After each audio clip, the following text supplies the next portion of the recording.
Ce système, ces institutions, cette forme de gouvernement que l'on nomme la Ve République, leur République, justement, c'est pas n'importe laquelle des républiques.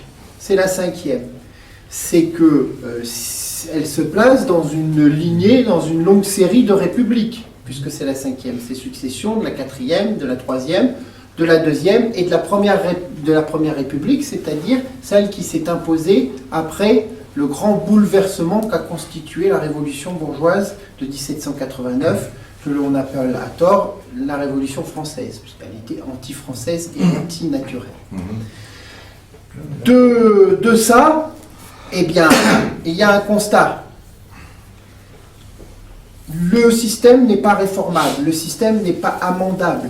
Alors certains nous disent, et c'est le discours aujourd'hui du néo-Front National, avec à sa tête la Le Pen, et tous ces républicains, ces nouveaux venus à l'intérieur du Front National, qui nous disent qu'il faut revenir à l'origine du système, c'est-à-dire au principe fondateur de la République, l'égalité, la fraternité, la choucroute, la merguez.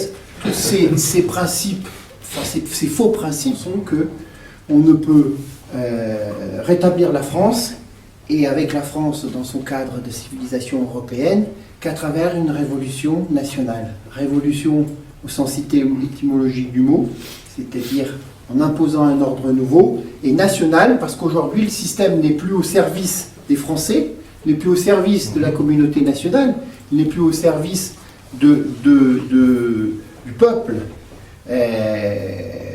au regard, dans son acceptation historique, hein, c'est-à-dire de ceux qui nous ont précédés, du peuple des vivants aujourd'hui, de ceux qui nous succédaient. Nous voulons des institutions qui soient au service de la communauté nationale. C'est pour ça que cette révolution est nationale.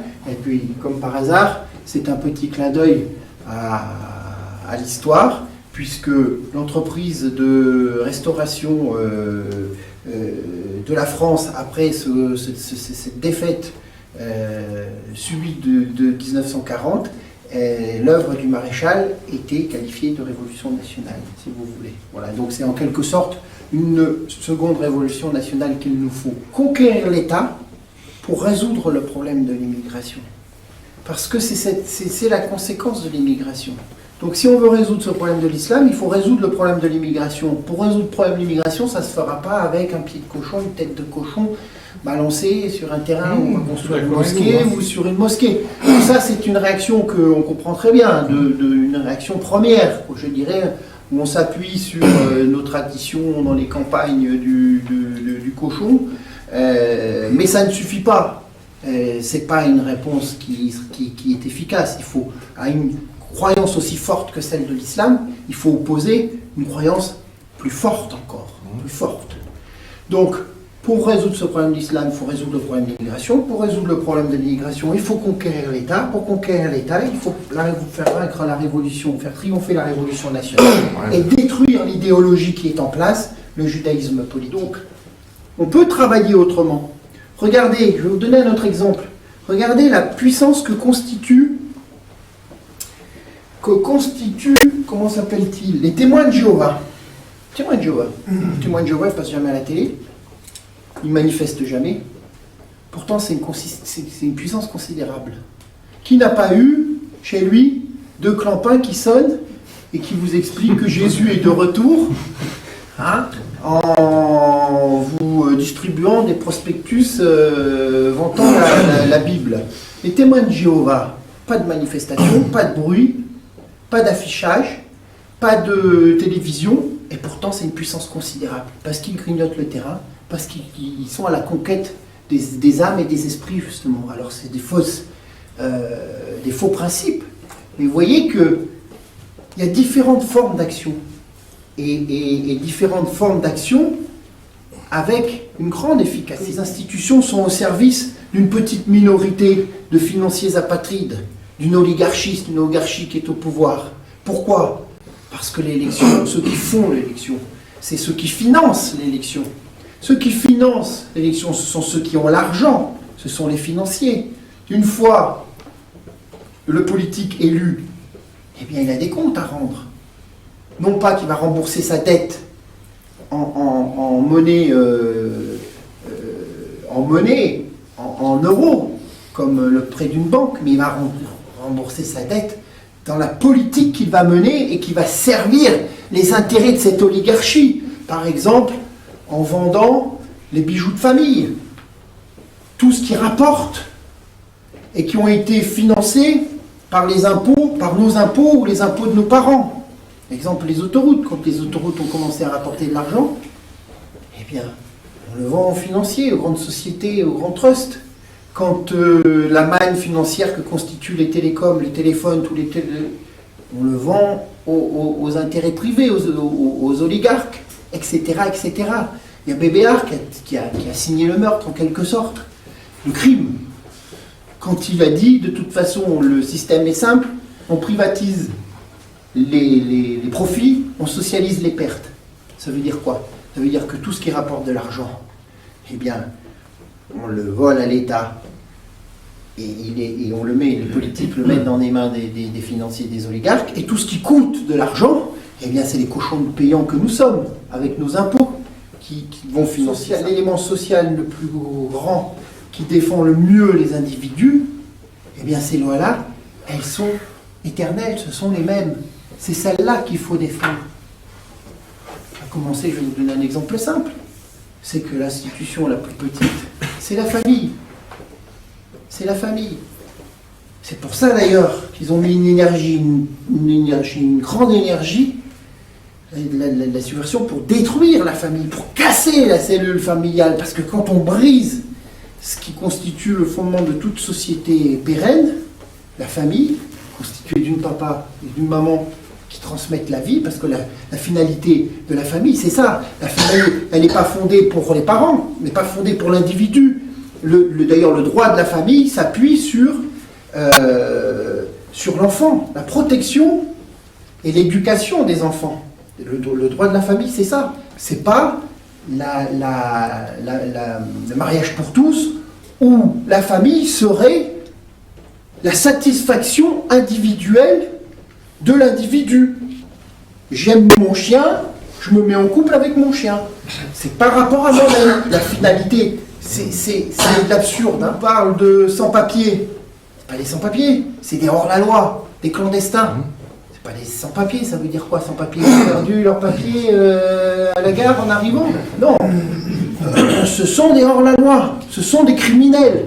Quand on nous parle de sans-abri, c'est pour encore déplacer le problème. Moi, pour les plus anciens comme nous, c'était des clochards. C'est pas des sans-abri, c'était des clochards. Les migrants, même chose.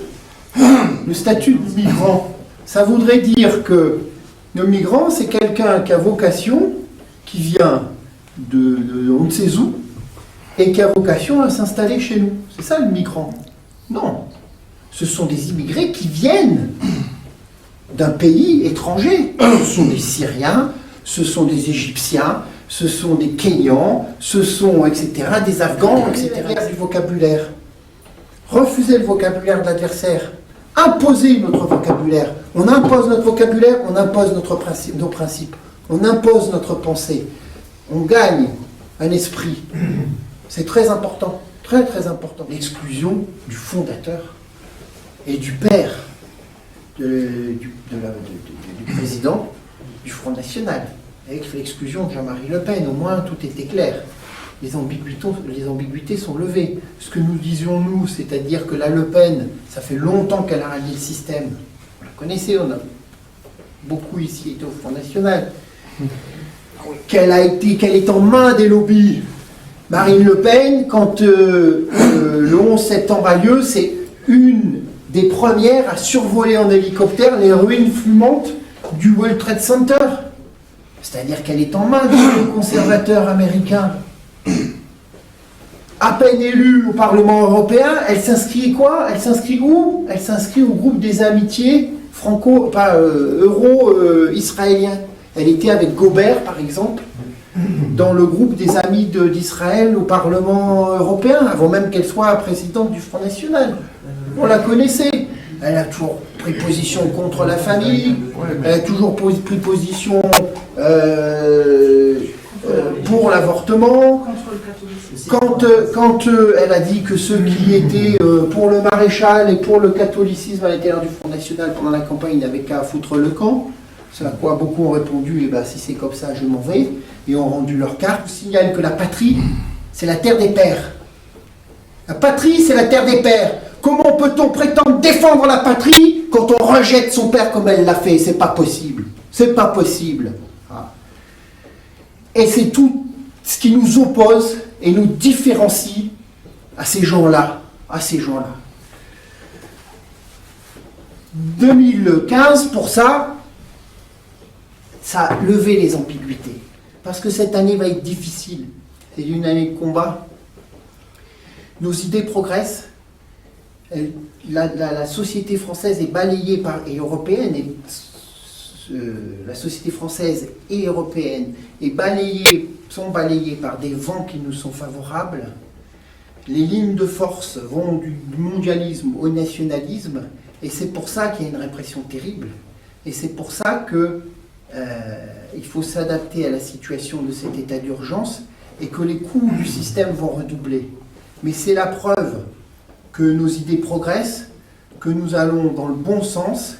Et puis ce que j'oubliais aussi, la bonne nouvelle de 2015, c'est que les nationalistes qui avaient été privés de structure par les interdictions de juillet 2013 de Valls et de Hollande, eh bien, ont retrouvé une structure grâce à l'initiative de notre ami et camarade André Gondillon, qui a relancé le Parti nationaliste français et à qui je cède la parole maintenant.